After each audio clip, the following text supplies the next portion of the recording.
Good morning ma'am, how are you? एक minute, क्या बोला तूने? Good morning, how are you? क्या मतलब है इसका? सीधा सीधा ना नमस्ते कराकर। और क्या जताना चाह रहा है तू ये इंग्लिश बोल के कि तू बहुत पढ़ा लिखा है? Ma'am, I am graduate.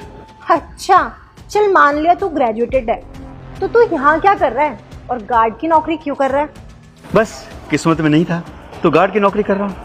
ये ना किस्मत की बात कुछ नहीं है, तुझे जितना बोला ना उतना काम कर। और तू जानता नहीं है क्या मैं कौन हूँ? I know ma'am, you are senior manager in this company. ये तो हमारे आसपास घूमता है ना, लोगों को सुनता है बोलते हुए, तो ये सब तू बोलना सीखा है, समझा? और हमारी बराबरी करने की ना तुझे कोई जरूरत नहीं है। आप बोले तो कूल, मैं इंग्लिश बोलूँ तो फूल। मैडम, ये तो गलत बात है ना? अबे ओ, मुझे ना ये सब सुनने की जरूरत नहीं है। और तू शायद जानता नहीं है कि मैं किस पोस्ट पे हूँ, समझा? अभी ऊपर जाके ना बॉस से तुझे निकलवा दूंगी इस ऑफिस से। आजकल के बच्चों को हो क्या गया है? अच्छी नौकरी मिल जाती है, बड़े बुजुर्गों की इज्जत करना भूल जाते हैं। नमस्कार सर। अरे काका, आप मुझसे सर क्यों बोल रहे हो? आप मुझसे उम्र में कितने बड़े हो, बल्कि आप तो मेरी पापा की उम्र के हो। आप मुझसे सर मत बोलिए। बेटा, एक तुम हो, मेरी कितनी इज्जत करते हो, कितना सम्मान देते मुझे, और वो दूसरे, जरा सी मैं इंग्लिश बोलता हूं तो मेरी बेइज्जती करते हैं। बात बात पर मुझे कहते हैं कि कितनी इंग्लिश आती तुम्हें, क्या हो तुम, तुम्हें नौकरी से निकलवा देंगे, ऐसी धमकियां देते हैं। काका, आप बिल्कुल चिंता मत करिए, आपको नौकरी से कोई नहीं निकालेगा। आप अपना काम करिए। अरे काका, चलता हूँ, बहुत लेट हो रहा हूँ। ठीक है, खुश रहो बेटा। दीपशी, थोड़ी देर में तुम्हारी मीटिंग है फॉरेन क्लाइंट के साथ, और अभी तक ट्रांसलेटर का अता पता नहीं है। कहाँ है तुम्हारा ट्रांसलेटर? सर, वो ट्रांसलेटर का ना आज एक्सीडेंट हो गया है और वो हॉस्पिटल में एडमिट है, तो उसका तो पता ही नहीं है कि वो कब आएगा। और ये बात तुम मुझे अब बता रही हो, जबकि थोड़ी देर में हमारी मीटिंग स्टार्ट होने वाली है।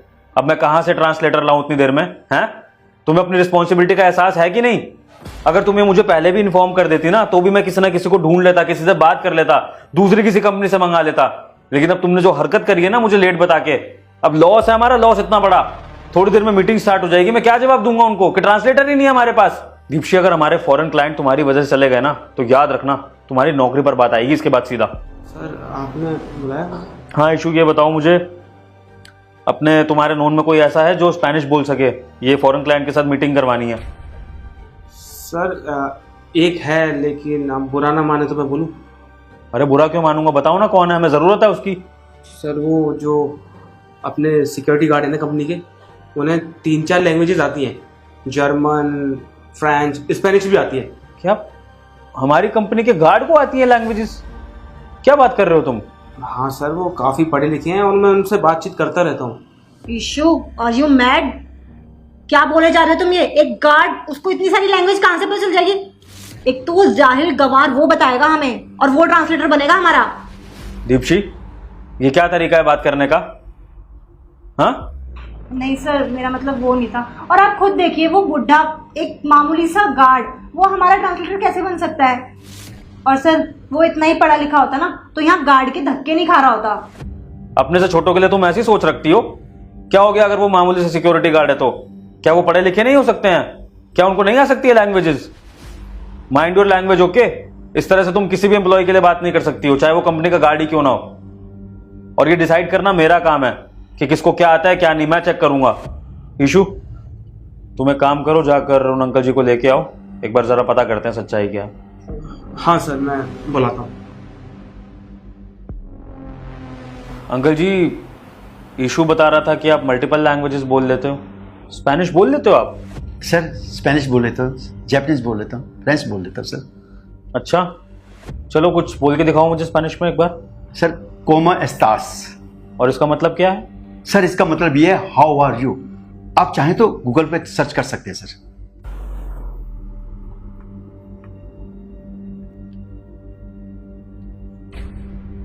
ये तो एकदम सही है, इम्प्रेसिव।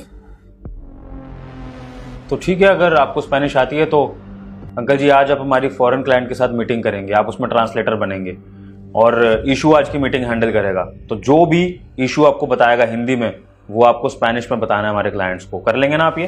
सर, आप ये क्या बोल रहे हैं?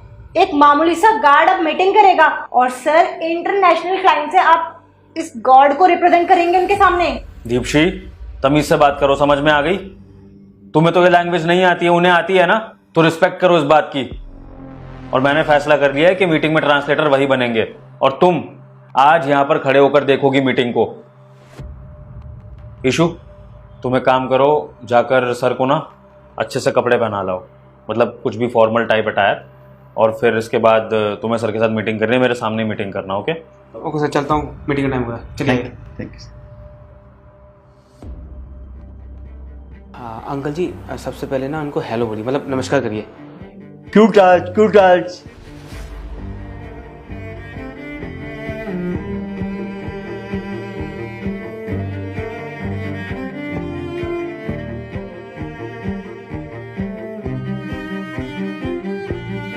Yes, yes.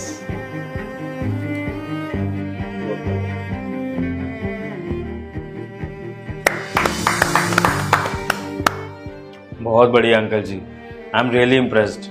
मतलब मैं सोच भी नहीं सकता था कि मेरी कंपनी में एक सिक्योरिटी गार्ड इतना पढ़ा लिखा होगा, उसे इतनी नॉलेज होगी।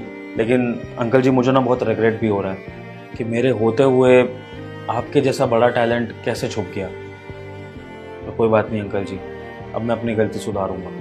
आपको अब एक मैं बहुत अच्छी अपॉर्चुनिटी दे रहा हूँ। कल से आप इस कंपनी में सिक्योरिटी गार्ड का काम नहीं करेंगे, आप इस कंपनी में ट्रांसलेटर की जॉब करेंगे और आपकी सैलरी होगी 1 लाख पर मंथ। क्या सर, ट्रांसलेटर? 1 लाख? अंकल जी, आपने इतने सालों में जितनी भी पढ़ाई करी, जितना भी समय लगाया लैंग्वेजेस को सीखने में, आज उसका पे बैक मिलने का टाइम है। तो बस अब से आप सिक्योरिटी गार्ड की जॉब नहीं करेंगे। और अंकल जी, अब घर जाइए, आराम करिए। और हाँ, कल से ऑफिस आप सिक्योरिटी गार्ड की ड्रेस में नहीं, अच्छे से कपड़ों में, शर्ट पैंट में आएंगे जैसे इशू आता। और कल आप आइए, कल आने के बाद आपको इशू आपकी सारी ड्यूटी समझा देगा, ठीक है?